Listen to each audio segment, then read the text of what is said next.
Magandang araw sa aking mga followers, sa aking mga friends.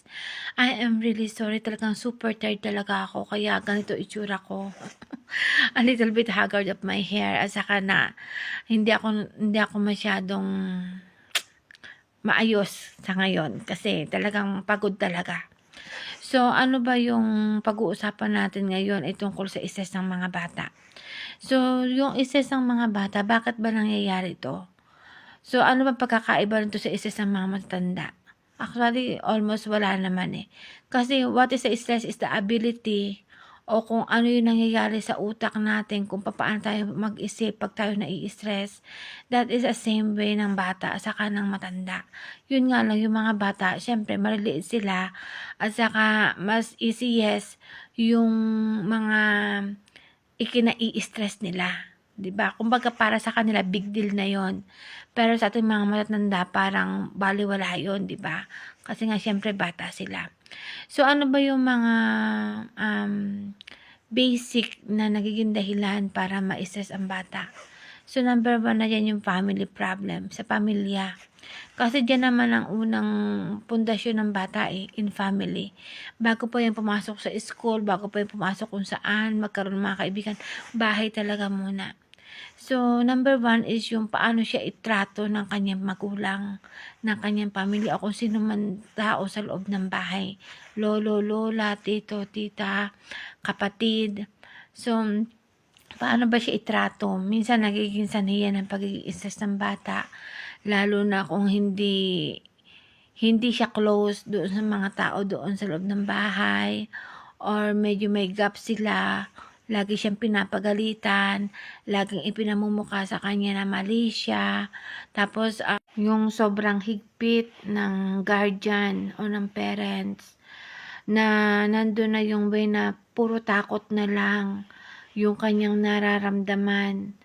Parang hindi na siya belong dun sa bahay na yon kasi bawat kilos niya, pag nakagawa siya ng mali, mayroong parusa, sisigawan siya, never siyang naa-appreciate, tapos pakiramdam niya parang wala na siyang silbi. So, nagiging stress yun ng bata. Sana po bilang mga magulang, i-monitor po natin yung mga ganitong klaseng sitwasyon sa loob ng inyong bahay. At wag niyong hayaan na mangyari na kasi ang mga bata pagka nangyayari yan, dinidibdib nila yan eh. Bibihira sa mga bata yung nagvo-voice out, lalo na kung nandyan yung takot. Siyempre, pag nag-voice out sila, matakot sila, baka kung anong gawin sa kanila pagka nagsalita sila, di ba? Nandun na eh. Kasi ang magulang iba-iba din kasi siyempre, di ba? May mga magulang na maunawain, may mga magulang naman na parang ang trato sa anak nila ay ka-level na nila yung mentalidad. Huwag kayong ganun kasi iba ang mentalidad ng bata, iba ang mentalidad ninyo ng mga matatanda. So, nai-stress din ang bata kapag hindi nai-provide yung mga kanyang mga pangangailangan. Tulad na lang ng pasimplihin natin, yung paborito niyang pagkain.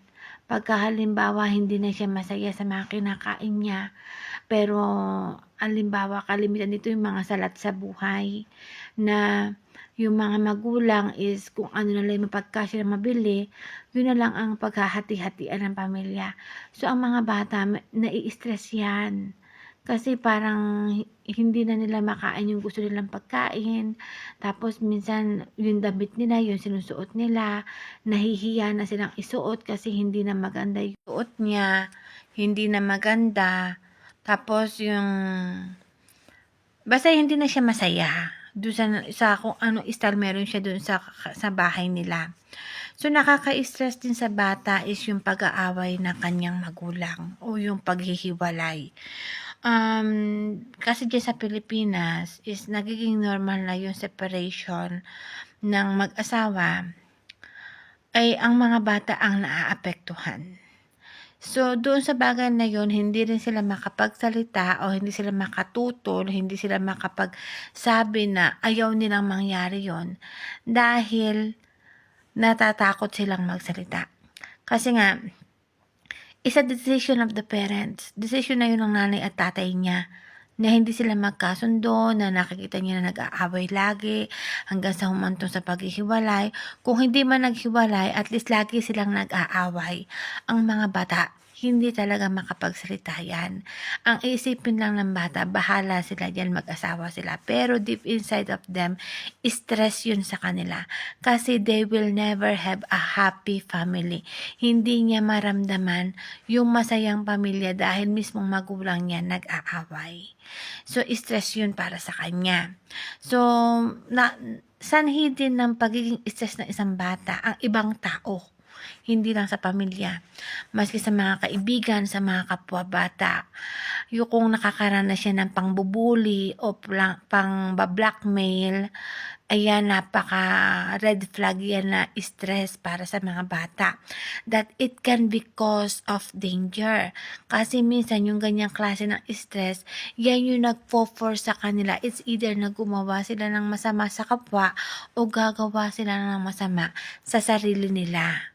So, masyadong madaming bagay ang pwedeng maging stress ng isang bata pag patungkol sa ibang tao, tulad na lang ng teacher, yung mismong teacher nila.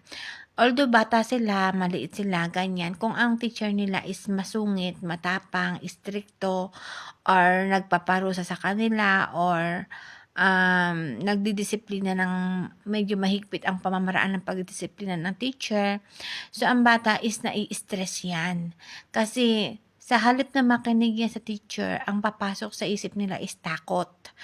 Same thing do sa pamilya, na kapag dinidisiplina siya sa pamilya, ng mahigpit ang pamilya, so anong tendency, ang bata, ang bibig tumitikom. Hindi sila nagiging open, pero ang lahat nasa dibdib. So, sa halip na mailabas nila kung ano yung nararamdaman nila, kung ano yung saloobin nila, hindi na nila naiilabas. Kaya, naiipon sa dibdib. At yun, yung nagiging stress nila. So, what is the tendency na yung nagiging tahimik